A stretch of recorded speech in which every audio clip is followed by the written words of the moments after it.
तो ये है वो दो बुक है जिनके बारे में हमारे मन में बहुत सारा कन्फ्यूजन पैदा होता है कि ये बुक में से हमें कौन सी बुक लेनी चाहिए और कौन सी बुक नहीं लेनी चाहिए, या इसके अलावा और भी कोई ऑप्शन है जो हम बुक ले सकते हैं। तो इस वीडियो में मैं इन दोनों बुक के बारे में फुल कंपैरिजन करने वाला हूं और आपको हर वो छोटी छोटी चीज़ बताने वाला हूं, इनके बारे में कमियां, इनकी अच्छाइयां, ताकि आप खुद डिसाइड कर पाएँ कि इनमें से आपको कौन सी बुक लेनी चाहिए।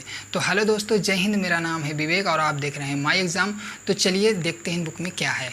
तो सबसे पहले बात करते हैं आधुनिक भारत के इतिहास की बुक बिपिन चंद्रा की। देखिए, मैं दोनों के बारे में खूबियाँ अलग अलग बताता जाऊँगा, आप उस हिसाब से खुद डिसाइड कर लीजिएगा कि आपको कौन सी बुक पसंद आ रही है, ठीक है। तो हम सबसे पहले शुरुआत करेंगे बिपिन चंद्रा के बारे में, बिपिन चंद्रा के सिलेबस के बारे में और बिपिन चंद्रा के कंटेंट के बारे में क्या क्या इसमें दिया हुआ है। तो देखिए, इसकी जो विषय सूची है बहुत ज़्यादा लंबी नहीं है, एक ही पेज की है, उससे आपको चीज़ें समझ में आ जाएंगी कि आप इस बुक में क्या दिया हुआ है।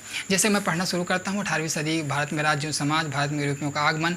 और मैं अगर चाहूँ तो आप पॉज करके देख सकते हैं, पढ़ लेंगे, उसमें बहुत ज़्यादा पढ़ने की ज़रूरत नहीं है। मैं ऊपर किए दे रहा हूँ, आपको अगर स्क्रीन पे दिख जाए तो आप पॉज करके पढ़ लीजिएगा कि इसमें क्या क्या है। तो इससे आपको क्लियर हो जाएगा कि इसमें कितना कंटेंट दिया गया है, कौन कौन सा सिलेबस कवर किया गया है। फिर मैं आपको ये बताना चाहूँगा कि दोनों बुकें सिविल सेवा एग्ज़ाम के लिए तैयार की गई हैं, उन्हीं के लिए डिज़ाइन की गई हैं। तो इन दोनों बुकों में पूरा सिलेबस कवर किया गया है जो भी सिविल सेवा एग्ज़ाम का होता है। लेकिन एक चीज़ इसमें कमी नज़र आएगी, क्योंकि अगर आप इस बुक को लेते हैं तो इसमें 1950 तक का ही सिलेबस कवर किया गया है। इसके बाद के लिए आपको रामचंद्र गुहा की लेनी पड़ेगी, इंडिपेंडेंस आफ्टर गांधी, और एक बुक आती है बिपिन चंद्रा की भी आती है, उसको भी लेना पड़ेगा, आज़ादी के बाद का भारत। तो आप उनमें से कोई एक बुक ले सकते हैं। तो इससे आपको चीज़ क्लियर हो जाएंगे कि इस बुक को लेने के बाद भी आपकी चीज़ें समाप्त तो नहीं होती हैं, आपको एक बुक उनमें से लेनी पड़ेगी ताकि पूरा सिलेबस कवर हो पाए आधुनिक भारतीय इतिहास का। वहीं अगर बात करूं मैं स्पेक्ट्रम में, तो स्पेक्ट्रम में ऐसा कुछ नहीं है। अगर आप इस बुक को ले लेते हैं तो ये पूरा कवर कर देगी आपका आज तक का आधुनिक भारतीय इतिहास का, क्योंकि इसमें पूरा सिलेबस कवर किया गया है। ये काफ़ी लंबी और मोटी बुक है, जहाँ ये 850 पेजेस की बुक है, वहीं ये लगभग 300 से 400 पेजेस की बुक है। तो समझ सकिए 300 पेजेस की बुक है, जो मेन बुक है। मेन बॉडी इसकी 350 पेजेस की है। तो आप समझ सकते हैं कितना बड़ा डिफरेंस है, कहाँ ये 850 पेजेस की और कहाँ बिपिन चंद्रा 325 पेजेस की।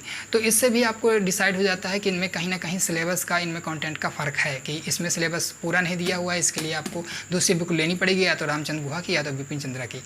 तो इसकी बात हो गई सिलेबस की। और इसकी बात करते हैं कि इसमें क्या क्या खास चीज़ें हैं जो इसको अलग बनाती हैं इससे। तो पहली बात तो इसमें जो पूरा सिलेबस दिया गया है आज तक का, यानी ये मान लिया जाए कि 2000 के बाद तक का भी इसमें काफ़ी सारे टॉपिक कवर किए गए हैं। यानी इस बुक को लेने के बाद आपको दूसरी बुक लेने की ज़रूरत नहीं है, इससे पूरा कवर हो जाएगा। इसकी विषय सूची की बात करूँ कि इसमें क्या क्या सिलेबस है, उसको पढ़ने के लिए आपको अच्छा खासा पेशेंस रखना पड़ेगा। और अगर आप पेशेंस नहीं रखना चाहते हैं तो आप इसका जो सेपरेट वीडियो पड़ा हुआ है वो आप देख लीजिए, उसमें सारा कुछ क्लियर कर दिया गया है। क्योंकि अगर मैं इसमें सारी चीज़ें बताने बैठूंगा तो ये वीडियो काफ़ी लंबी हो जाएगा, क्योंकि इसकी जो विषय सूची है वो 28 पेजेस की है। समझ रहे हैं आप, 28 पेजेस की, यानी इतनी बड़ी विषय सूची है कि इसमें एक एक चीज़ को, यानी इसमें टॉपिक मतलब एक तरह से पहले इकाई, फिर उसमें कौन सा चैप्टर है, फिर उसके चैप्टर में टॉपिक, सब टॉपिक्स, यानी सब कुछ डिफाइन किया गया है। इसलिए इसकी जो विषय सूची है वो काफ़ी ज़्यादा लंबी हो जाती है। यानी 28 पेजेस की विषय सूची है, कम से कम पढ़ने में उसको 10 मिनट आपके चले जाने वाले हैं। तो ये तो हो गए दोनों विषयों के कंटेंट और सिलेबस के बारे में। अब रही बात दोनों की भाषा, यानी कैसा एक्सप्लेनेशन कैसा है, चीज़ों को समझाने का तरीका कैसा है। देखिए, ये जो बुक है हमारी बिपिन चंद्रा, ये स्टोरी फॉर्मेट में है, यानी एक तरह से स्टोरी है।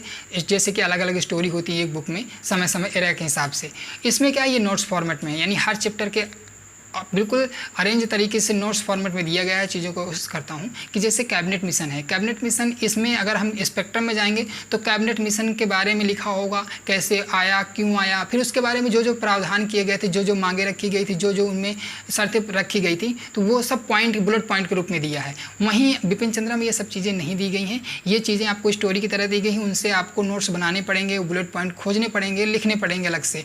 तो अगर आप खुद से नोट्स बनाना पसंद करते हैं तो फिर आप बिपिन चंद्रा में जाइएगा, आप फिर स्पेक्ट्रम मत लीजिएगा। स्पेक्ट्रम में मैं आपको चीज़ें दिखा सकता हूँ कि कैसे। ये देखिए, अब जैसे इसमें दिखाई दे रहा होगा कि चीज़ें किस तरह से पॉइंट के रूप में लिखी हुई हैं, ताकि आपको नोट्स बनाने की ज़रूरत ही नहीं है। इसमें हर वो चीज़ अच्छे तरीके से अरेंज की गई है। देखिए, नंबर डाल के दिए गए हैं, कहीं विदाउट नंबर भी हैं, लेकिन पूरे प्रॉपर तरीके से पॉइंट, बुलेट पॉइंट में दिए गए हैं, ताकि जो चीज़ें हैं तो वो आप आसानी से पढ़ लें, आपको किसी नोट्स की ज़रूरत ना पड़े। ये पूरी नोट्स फॉर्मेट में ही बुक डिज़ाइन की गई है।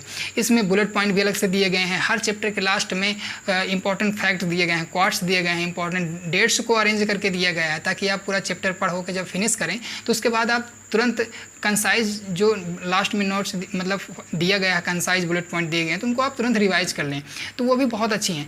दोनों बुक्स में एक्सरसाइज नहीं दिए गए हैं, ये दोनों का आप चाहें तो निगेटिव पॉइंट मान लें या ये कहें कि इतना अगर देते तो फिर बुक और ज़्यादा लेंदी हो जाती, मोटी हो जाती, तो वो बहुत ज़्यादा इंपॉर्टेंट नहीं है। उसके लिए आप कोई दूसरी बुक ले सकते हैं, जैसे घटना चक्र वगैरह की है या और भी बुक्स आती हैं जिनसे आप एक्सरसाइज कर सकते हैं। जहाँ रही बात मैप की, तो हिस्ट्री में आप जानते हैं कि मैप की बहुत ज़्यादा ज़रूरत नहीं होती है, लेकिन बिपिन चंद्रा में 7 मैप दिए गए हैं, यानी जो इंपॉर्टेंट है वो मैप दिए गए हैं। जहाँ ज़रूरत है प्रॉपर मैप दिए गए हैं, अच्छी क्लियरिटी के साथ मैप दिए गए हैं। आप मैप को देखना चाहें तो मैं आपको दिखा भी सकता हूँ।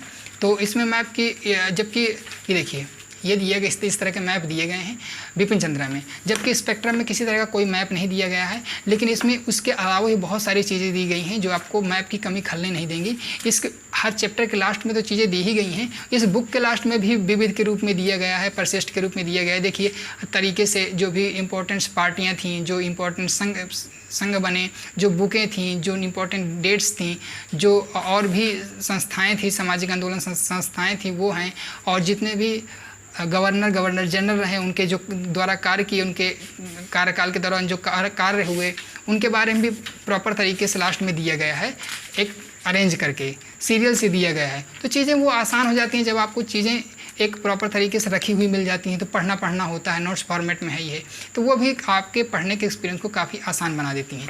तो इसलिए ये बुक स्पेक्ट्रम की मुझे ज़्यादा पसंद आई। वहीं भाषा में कोई दिक्कत नहीं है, मैं पहले ही बता चुका हूँ, और एक्सरसाइज दोनों बुक्स में नहीं है, पढ़ने में दोनों भी आपको बुक को मज़ा आने वाला है, लेकिन डिपेंड करता है कि आपको स्टोरी फॉर्मेट में पढ़ना ज़्यादा अच्छा लगता है कि नोट्स फॉर्मेट में। तो ये रहा इन दोनों बुक के बारे में रिव्यू। और रही बात मेरा ओपिनियन, तो मेरा ओपिनियन ये है कि आप अगर 2 बुक नहीं लेना चाहते हैं तो आप स्पेक्ट्रम की ले लें, इसमें पूरा सिलेबस कवर कर दिया गया है। एरर की बात, तो एरर दोनों में थोड़ा थोड़ा मुझे देखने को मिला है। मैंने एरर के बारे में अपने सेपरेट वीडियो में दोनों में बात की है कि इनमें कौन कौन से एरर हैं, कौन कौन सी कमियाँ हैं। और खैर ये बुकें दोनों अच्छी हैं, बुक कोई भी बुरी नहीं होती है मेरे हिसाब से। तो इन दोनों बुकों के बारे में मैंने अच्छे से अपने सेपरेट वीडियो में बना रखा है। अगर मैं इस वीडियो में सब कुछ बताने बैठूंगा तो वीडियो बहुत ज़्यादा लंबा हो जाएगा। तो इन दोनों बुकों के बारे में जो मेरा ओपिनियन रहा है, तो मेरे हिसाब से स्पेक्ट्रम आपको ले लेनी चाहिए, और ये आपके लिए आसान भी रहेगी पढ़ने में। आपको इसके अलावा कोई दूसरी बुक लेनी नहीं पड़ेगी। बिपिन चंद्रा के बारे में बता ही चुका हूँ कि ये बुक अगर आप लेते हैं तो इसके अलावा आपको बिपिन चंद्रा की लेनी पड़ेगी या तो रामचंद्र गुहा की अलग से बुक लेनी पड़ेगी, ताकि आपका पूरा सिलेबस आधुनिक भारतीय इतिहास का कवर हो सके।